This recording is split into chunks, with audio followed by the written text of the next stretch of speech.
Hello दोस्तों। आज हम बात करेंगे पाइथन के एक सुपर पावरफुल फीचर के बारे में जो कि है फंक्शंस। इससे आपका कोड छोटा, क्लीन और रीयूजेबल बन जाता है।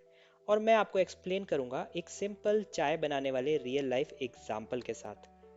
चलो स्टार्ट करते हैं। फंक्शन बेसिकली एक रेसिपी की तरह है जिसमें स्टेप्स नोट डाउन करे हैं आपने। जब भी आपको चाय चाहिए हमें सिर्फ रेसिपी को फॉलो करना है और आपको चाय मिल जाएगी। पाइथन में भी जब कोड बार बार यूज़ करना हो तो तब उसे हम फंक्शन बना देते हैं।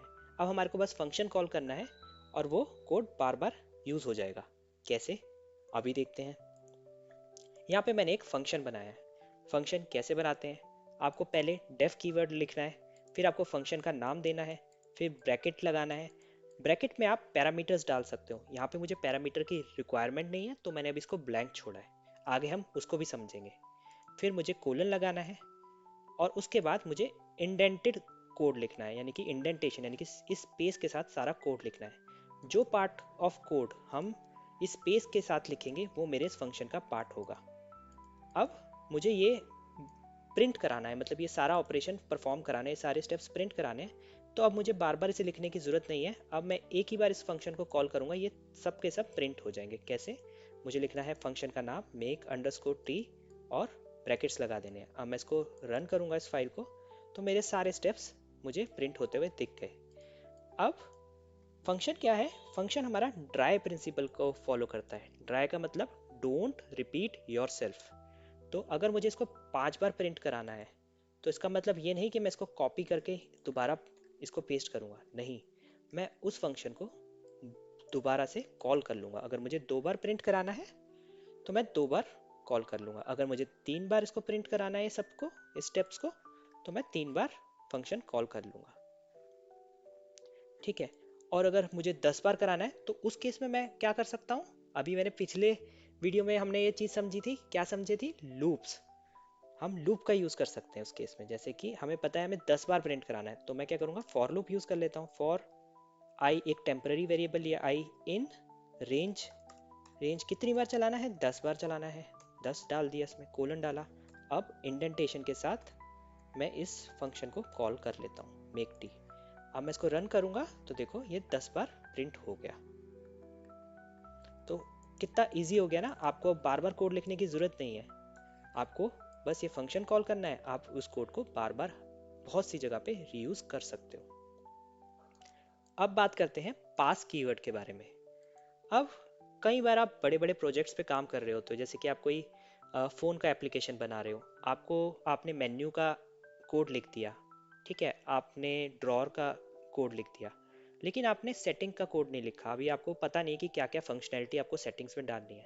तो आप वहाँ पे पास कीवर्ड यूज़ कर सकते हो। तो जैसे कि यहाँ पे मैंने सेटिंग्स बनाऊंगा एक फंक्शन, और मैं यहाँ पे इंडेंटेशन के साथ पास लिख देता हूँ। इसी कीवर्ड की मैं बात कर रहा हूँ। अब मैं इसको सेटिंग्स फंक्शन को कॉल करूँगा तो ये मुझे क्या आउटपुट देगा? ये मुझे कुछ भी नहीं देगा, ये मुझे ब्लैंक ही दे रहा है, क्योंकि यहाँ पे मैंने पास ऐड किया है। इसका एडवांटेज क्या है कि अब मेरे पास काफ़ी सारे फंक्शंस है, बहुत बड़ा कोड है। जहाँ पे मुझे पास दिखेगा मुझे समझ में आ जाएगा ये वाला पार्ट मैंने अभी लिखा नहीं है, तो मैं उसको बाद में उसके कोड को लिख सकता हूँ। तो ये पास भी बहुत इंपॉर्टेंट है आपके फंक्शंस में। इसको भी आप नोट डाउन करके रख सकते हो। अब बात करते हैं हम रिटर्न स्टेटमेंट की। अब मान लो मैं इसको दोबारा से वापस मेक टी के एग्जाम्पल पे जाते हैं। अब मान लो कि यहाँ पे सिर्फ ये है, टी इज़ रेडी। मैं इस फंक्शन को कॉल कर रहा हूँ, मेरे को वो आउटपुट दे रहा है टी इज़ रेडी। बट मैं इस स्ट्रिंग पे कोई ऑपरेशन कैरी नहीं कर सकता क्योंकि ये प्रिंट स्टेटमेंट है। ये मुझे डायरेक्टली प्रिंट करके दे रहा है। तो फॉर एग्जांपल मैं इसमें चाहता इस स्ट्रिंग को मैं कैपिटल लेटर में कन्वर्ट करना चाहता हूँ इस फंक्शन को कॉल करने के बाद, तो मैं इसको नहीं कर सकता हूँ क्योंकि ये डायरेक्टली प्रिंट हो रहा है। तो उस केस में मैं क्या कर सकता हूँ? मैं रिटर्न स्टेटमेंट यूज़ कर सकता हूँ। प्रिंट के बजाय मैं रिटर्न यूज़ करूँगा। अब इस केस में अगर मैं फंक्शन को ऐसे ही कॉल करूँगा तो मुझे कुछ भी आउटपुट नहीं देगा, लेकिन अगर मैं प्रिंट के अंदर इस फंक्शन को डाल दूंगा मेक टी को, तो अब ये मुझे एक स्ट्रिंग प्रिंट करके दे देगा। इसका फ़ायदा क्या है? अब मैं जैसे पहले मैं कोई ऑपरेशन एग्जीक्यूट नहीं कर सकता था जब मैंने यहाँ पे प्रिंट लिखा था, अब ये क्योंकि ये मुझे स्ट्रिंग रिटर्न कर रहा है, एक तरह से ये स्ट्रिंग रिटर्न करता है। रिटर्न क्या कर रहा है, कह रहा है ये लो ये स्ट्रिंग ले लो। अब यहाँ पे मुझे स्ट्रिंग मिल गई, एक तरह से मैंने प्रिंट में स्ट्रिंग पास कर दी और वो मुझे प्रिंट होते हुए दिख गई। तो अब मैं स्ट्रिंग पे क्या कर सकता हूँ, मैं चाहता हूँ उसको मैं अपर केस में लिखना चाहता हूँ, तो मैंने उसे डॉट अपर लिख दिया। अब मैं इसको रन करूँगा तो मुझे ये स्ट्रिंग अपर केस में मिल गई। अब मैं इसको लोअर लिखूँगा तो ये मुझे लोअर केस में मिल गई। तो आपको समझ में आ रहा होगा, क्लैरिटी मिल रही होगी कि रिटर्न आप कब यूज़ कर सकते हो, जब आपको जो रिटर्न वैल्यू पे कोई ऑपरेशन परफॉर्म करना हो या आपको रिटर्न में कोई वैल्यू चाहिए हो, ना कि कोई प्रिंट होता हुआ आउटपुट चाहिए हो। अब बात करते हैं पैरामीटर्स और आर्ग्यूमेंट की। तो जब मैं आपको ये फंक्शंस का सिंटेक्स समझा रहा था तब मैंने आपको कहा था इस ब्रैकेट को मैंने भी ब्लैंक रखा है क्योंकि मुझे कोई पैरामीटर की रिक्वायरमेंट नहीं है। पर अगर मुझे कोई पैरामीटर की रिक्वायरमेंट हो, फॉर एग्जांपल मुझे कुछ कस्टमाइजेशन करनी है, जैसे कि मैं चाहता हूँ यहाँ पे मुझे टी का टाइप भी दिखेगी, कौन सी टी मैंने रेडी हुई है, ग्रीन टी हुई है, मसाला टी हुई है या लेमन टी हुई है। तो यहाँ पे मैं टाइप पास कर सकता हूँ पैरामीटर में, टाइप इक्वल टू, अभी टाइप ही पास करता हूँ और यहाँ पे मैं एफ स्ट्रिंग का यूज करके इसके अंदर कर्ली ब्रेसेस में टाइप डाल देता हूँ। अब इसका फायदा क्या हुआ, अब मैं उसको बता सकता हूँ कि मुझे कौन से टाइप की टी बनवानी है। जैसे कि मैंने मसाला लिखा तो वो मुझे बोलेगा मसाला टी इज रेडी। ऐसे ही मैं उसको ग्रीन लिखूंगा तो वो बोलेगा ग्रीन टी इज रेडी। तो ये होते हैं हमारे पैरामीटर,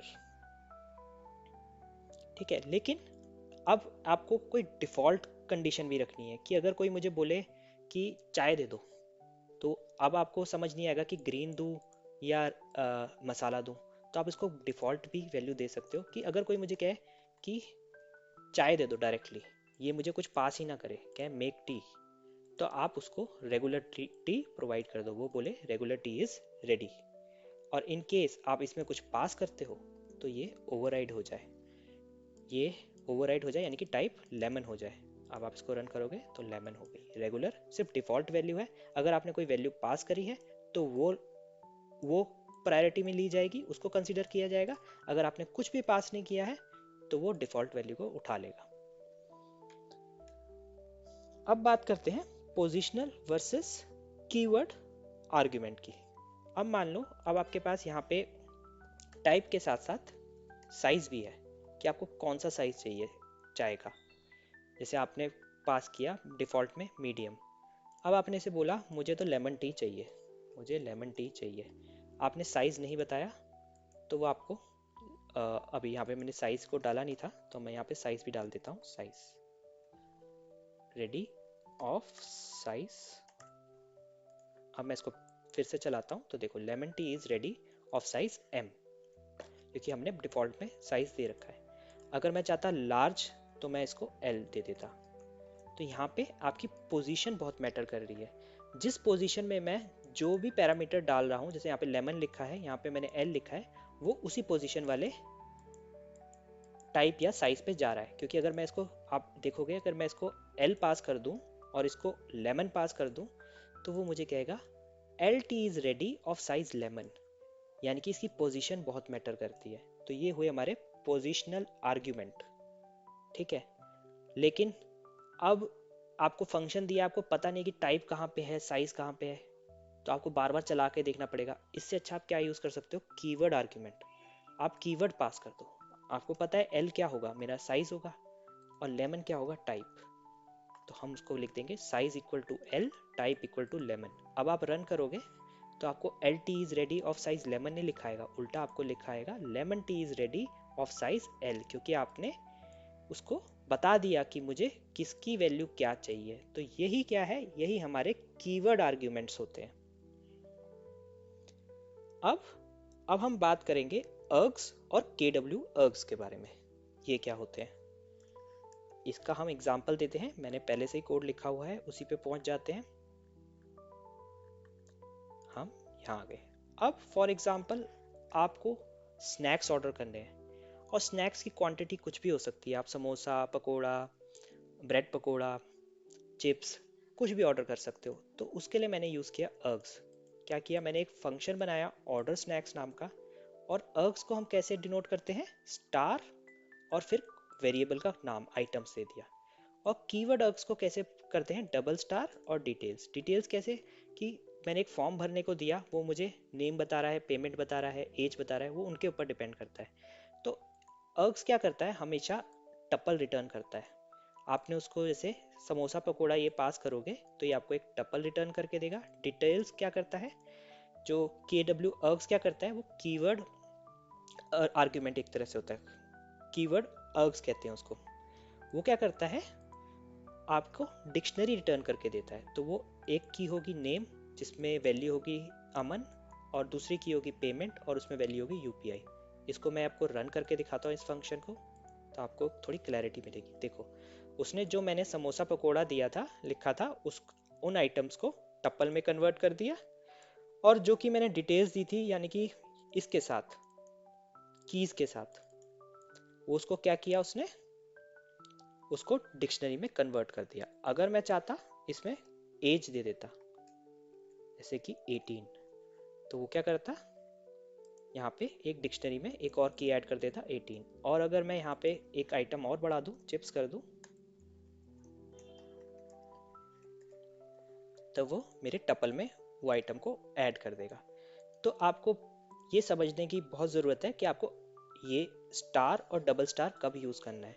स्टार जब यूज़ करो जब आपको पता नहीं है कि आपके इनपुट कितने होंगे, कि वो बढ़ रहे हैं घट रहे हैं, आपको नहीं पता है। ठीक है, ये कम भी हो सकती है आइटम्स, ज़्यादा भी हो सकती है, तब आप उस केस में ये स्टार आइटम्स यूज़ कर सकते हो। ठीक है, यानी कि स्टार अर्ग्स यूज़ कर सकते हो।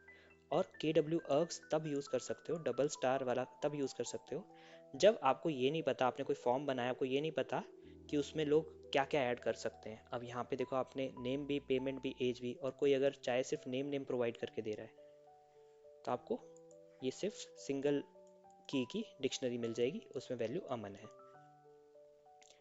और एक कॉन्सेप्ट होता है आर्ग्यूमेंट अनपैकिंग का, उसको भी फटाफट से समझ लेते हैं। हमने एक तो इसको ऐसे ही डायरेक्टली पास कर दिया, जिसको हमने की के साथ पास किया वो तो डिक्शनरी में कन्वर्ट हो गया, जिसको हमने एज इट इज पास कर दिया स्ट्रिंग के फॉर्म में, वो टपल में कन्वर्ट हो गया। हम एक और तरीके से कर सकते हैं, कैसे, यहाँ पे मैंने लिस्ट में एक वेरिएबल लिया है, इसमें एक लिस्ट स्टोर कराई है, चिप्स और बिस्किट, और एक इन्फो ली है जिसको मैंने डिक्शनरी प्रोवाइड कर दी है।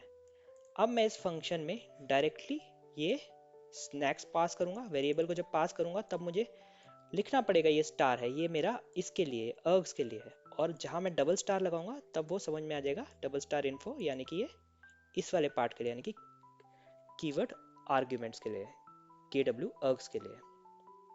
अब आप देखोगे आउटपुट इसका क्या आएगा, टपल्स पे ये कन्वर्ट हो जाएगा, चिप्स और बिस्किट, और डिटेल्स आपकी एज इट इज डिक्शनरी के फॉर्म में आ जाएगी। तो आप ऐसे भी अपने फंक्शन में वेरिएबल पास कर सकते हो, बट इस केस में आपको स्टार और डबल स्टार लगाना पड़ेगा। इसको हम बोलते हैं आर्ग्यूमेंट अनपैकिंग। अब बात करते हैं डॉकस्ट्रिंग के बारे में। डॉकस्ट्रिंग फंक्शन को एक्सप्लेन करने के लिए काम आता है। इसको हम डिनोट करते हैं 3 डबल कोट से, यहाँ पे स्टार्टिंग में और एंडिंग में, और इसके बीच का जो टेक्स्ट होता है वो एक्सप्लेन करता है कि हमारा फंक्शन क्या कर रहा है। जैसे कि मैंने लिखा है prepare T based on type and return message. अगर मैं इस फंक्शन को कॉल करूंगा, जैसे कि मैंने किया है, प्रिंट के अंदर इस फंक्शन को कॉल किया, अगर मैं इसको रन करता हूँ तो वो मुझे आउटपुट रिटर्न करेगा रेगुलर टी इज रेडी, ना कि इस टेक्स्ट को। तो ये नॉन एग्जीक्यूटेबल होता है। ये आपके कोड की रीडेबिलिटी को बढ़ाता है। अगर आपका कोड कोई देख रहा है तो वो समझ जाएगा कि ये फंक्शन क्या कर रहा है। तो आपके लिए ये बेस्ट प्रैक्टिस होनी चाहिए कि आप अपना फंक्शन जब भी बनाओ तो ये डॉकस्ट्रिंग को जरूर ऐड करो, ताकि वो आपके कोड को रीडेबल बनाए। तो दोस्तों, ये था पाइथन फंक्शंस, बिल्कुल चाय की रेसिपी की तरह सिंपल। अगर आपको ये वीडियो पसंद आई तो लाइक करो, शेयर करो और सब्सक्राइब करो। Thank you so much.